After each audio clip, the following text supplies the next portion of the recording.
ताकतों को एक जानलेवा बीमारी है जिसकी वजह से उसका कभी कोई दोस्त बना ही नहीं और अब उसकी फैमिली ने भी उसे अकेला छोड़ दिया तो कोई भी उसे हॉस्पिटल में देखने आता ही नहीं। ऐसे में वह अपना सारा समय एक गेम खेलने में बिताता है।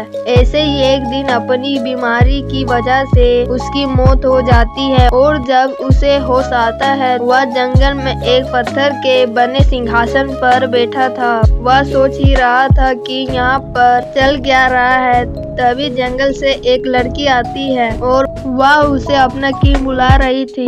इसका नाम अटू है जो कि उस गेम की उसकी सबसे फेवरेट कैरेक्टर है। वह उसे असल जिंदगी में देखकर बड़ा खुश था लेकिन उसे समझ नहीं आ रहा था कि वह रिएक्ट कैसे करे। वहीं एटो को पता था कि वह एक गेम का हिस्सा थी।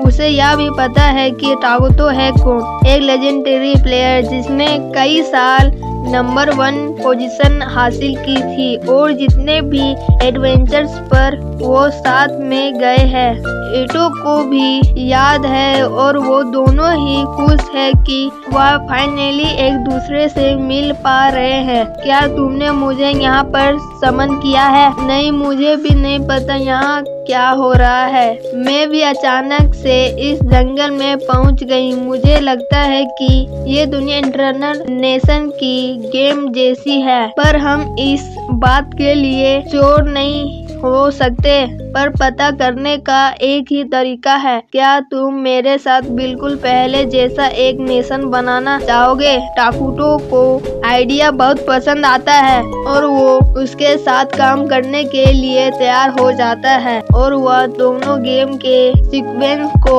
दोहराने लगते हैं। लेकिन जब वो आमने सामने कहते हैं उन्हें बड़ा अजीब लगता है। लेकिन सबसे पहले उन्हें ये पता करना है कि आखिर वो लोग है कहाँ। तो ताकुतो मैजिक का यूज करके एक स्काउट को समन करता है लेकिन जब वो उसे आमने सामने देखता है वो उसे बड़ा बदसूरत लगता है। पर दुख की बात ये है कि इसके बारे में वह कुछ नहीं कर सकता था। हमारी सिविलाइजेशन सबसे ज्यादा ही विल और खतरनाक होगी पर हमें शुरू में ज्यादा अटेंशन नहीं चाहिए ताकि हम किसी से भीड़ ना जाए और इसलिए ये बग उनके काम आने वाला है। वो एक जगह पर रहकर उसे स्काउट करने को कहते हैं। पहले तो वह बग अपनी जगह से हिलता ही नहीं तो ओटो उसे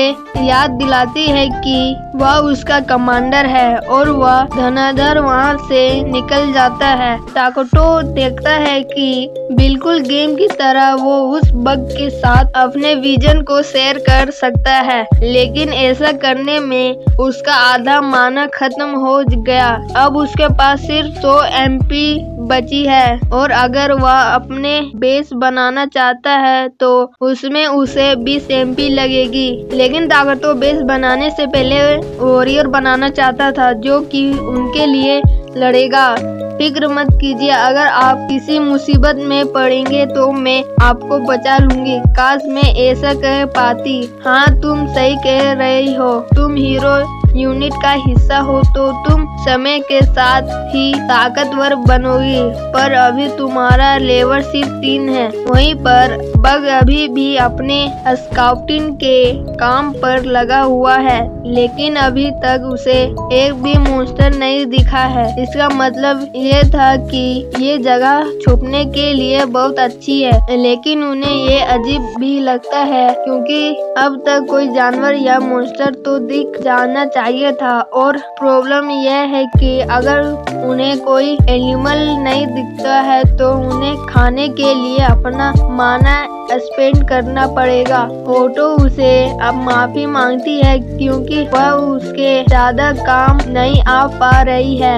इसकी कोई जरूरत नहीं है, तुम्हारा मेरे साथ होना ही मेरे लिए बहुत है। ये सुन के ओटो को बड़ा अच्छा लगता है। दूसरी तरफ स्काउट को देखते हैं। दूसरी तरफ स्काउट को कुछ इंटरेस्ट इंटरेस्टिंग मिलता है। वो जंगल के बीचों बीच एक डार्क एल्फ सेटलमेंट को देखता है। वह टाकोटो की लोकेशन से ज्यादा दूर नहीं था। ये तो अच्छी बात है, वो डार्क एल्फ्स है, वो तो इविल के उतने खिलाफ भी नहीं होते, तो वो माइनोग्रा किंगडम को अपोज नहीं करेंगे। अगर आपको इसका पार्ट 2 चाहिए तो पार्ट 2 कमेंट कीजिए।